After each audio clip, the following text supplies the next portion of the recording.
Сәлем, бүгін таң атпай шығып жолдасымыз екеуміз базарға келдік. Штативім сынып еді, соған штатив алуға келдім. Бұл жақта ақшам болса штативтің түрі бар екенін барлығын ұстап көріп жатырмын. Маған түсіндіріп жатыр, былай ашасы деп. Жолдасым күледі, кино түсіретін болдың ғой, енді я түсірем бұйырса деп қоямын ғой. Сосын күйеуімді андай тауып алып, күшті екен, давай осыны алайық машинаға дейді. Айтам, сен бала болып кеттің ғой деп қоямын. Сосын тағы бірін түрін көрдік, әйтеуір дегенде өзіме ұнаған түрін алдым. Сосын пирогтарыма заказ түскен, солының заттарын алуға сразу базардың ішінде осындай үлкен ангар бар екен, қалаған затынды алуға болады. Сосын осындай енемнің сүйікті шайын алдым, осындай пирог пісіретін варенкалар алдым.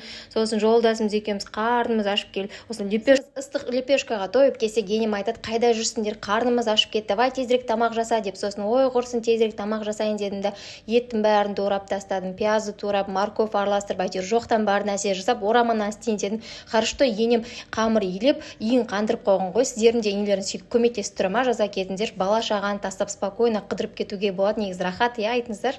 Сосын тез тамағымды салып қойдым, ыдысты жудым, сонымен 6-5 минут қалғанда бәрін бітірдім ғой. Уже садикке де баратын уақыт болып қалды. Бір күн деген қалай өтіп кеткенін білмейсің. Сіздерде де солай ма, жаза кетіңіздер.